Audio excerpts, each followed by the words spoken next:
Hey guys, time to talk hoops now with Kevin McPherson. As always, he is from Hogville.net, writing a lot of stories for us. And Kevin, let's get right to it because a transfer from Evansville, who's a dynamic player, is DeAndre Williams. And he says that Arkansas is still in the mix. At least that's what his mentor told you. A lot of people on social media saying that he's leaning towards Kentucky. But talk about his Final Four a little bit and where he is in terms of Arkansas.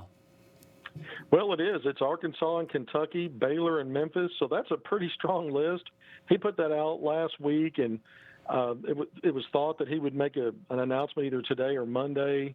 I'm told that it will definitely be Monday at the soonest now, and we'll see how long this carries out before he makes a decision. But you talked about it. He's versatile. He's very talented, 6'9", only played in 18 games due to an injury in his sophomore season last year at Evansville, but 15.2 points, 6.9 rebounds, 2.7 assists and a block per game. I mean, that's pretty strong stats across the board. He had 5 double-doubles last year, including a 37-point, 10-rebound outing and a win over Miami, Ohio.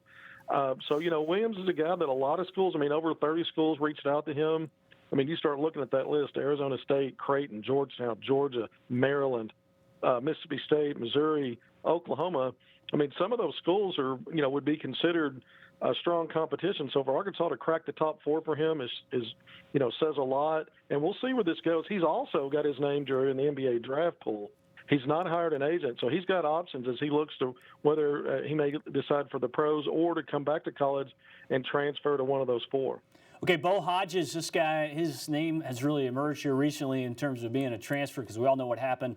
Steve Forbes goes to Wake Forest. Danny Manning was fired there. So what's going on with Bo Hodges, somebody who is on Arkansas's radar, 6'5" kid. I know the dominoes have to fall a certain way maybe for him to be a Razorback, but Bo, certainly a guy, I think he's about 6'5", who can play some good hoops for, obviously when you look at the history of East Tennessee State, did a lot of good things there. But what about Bo and his status and his talent overall? Yeah, he's a big guard. Call him a wing, a slasher, 6'5", 210. He's a native of Nashville, so don't be surprised that he, played at East Tennessee, but also has got Vanderbilt as one of the teams that's reached out to him, Mississippi State, Xavier Butler, DePaul, and, of course, Arkansas. And he's a guy that's not really a three-point shooter, Drew. Was only 15 of 60 there, but 50% from the field. So this is a guy that likes to get to the basket. He started all 33 games last year, averaged nearly 13 points, 6 rebounds. That's good from the wing, right? 2.5 assists, 1.5 steals. So, and really just a hair under 30 minutes a game. So if you extrapolate the per 40-minute numbers out, it's even better. So this is a guy, to keep an eye on. Arkansas has some question marks on the scholarships with Isaiah Joe still as a tweener right now, right? In the NBA draft pool, hasn't hired an agent. I think he'll come back, but we'll see. But Musselman's got to continue to scour that transfer portal in the event that he does lose, let's say, an Isaiah Joe. Okay, Harrison Ingram, what's going on with his recruitment? Man, big-time player, top 15 national 5-star out of the Dallas area for the 2021 class. He took an unofficial visit to Arkansas back in August, has several ties with the Razorbacks. Eric Musselman's sister's children attend the same school, St. Mark's, in Dallas as Ingram. Ingram and his dad are close with Coach Corey Williams, assistant coach at Arkansas, have been for years. And then, of course, Ingram's older brother used to play with Mason Jones in the spring and summer grassroots basketball in the Dallas area. So a lot of ties there, but he's going to whittle his list down to a final 10. Now, I know that, that may sound like still a pretty long list, but here's a guy pushing between 40 and 50 offers from every high major you can imagine, several of the blue bloods. I do expect Arkansas to be in that top 10 when he announces it on Monday.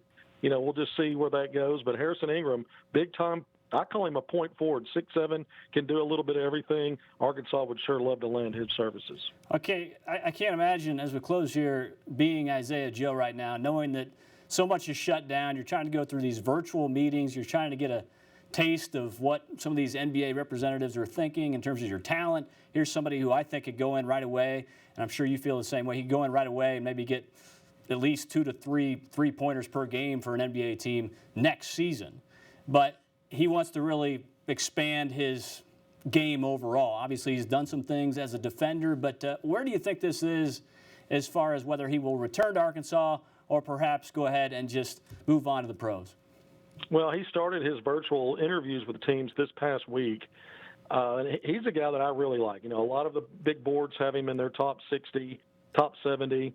a lot of scuttlebutt that he would, go somewhere in that early to mid-second round. I know there's teams that have talked with interest, maybe as a late first-round pick, but here's a guy that to me that checks a lot of boxes in terms of, he's a mature young man. He's already, has sort of a pro outlook in the way that he handles practice and just everything on and off the court. So a guy that not going to have a lot of big adjustments there in terms of his maturity, but his three-point shooting is elite. His ability to create shots with very minimal dribbling and pounding of the ball is elite. His free throw shooting is elite. Here's a guy that's a really good defender. Musselman talked about it all the time last year, one of the top defenders, he thought, backcourt defenders in the country. So Isaiah Joe, I think you're right, Drew. I think he brings a lot to the table if he comes out now. I just think that he doesn't need the NBA right now. This is an opportunity for him to test the waters. Let's see, if he feels like he's going to go in that first round and is a lock for that, I think, he'd have to take a real long look at probably going ahead and staying in the draft. But minus that, I think we'll probably see Isaiah Joe go ahead and test these waters, go through some of this process, learn the ropes, and then bring himself back for a junior season where he can improve and go through this process again maybe in a year. Yeah, we're only talking about 2 rounds here for the NBA draft, so improving your draft stock, that's something Isaiah Joe is really going to have to consider as he moves forward in this process. Kevin McPherson, as always, great work on hogville.net. Thanks, Kevin. Good to be with you guys. Thank you, Drew. All right, my man. And back after this, we will talk with Desi Sills. Sarah Talmadge has that story.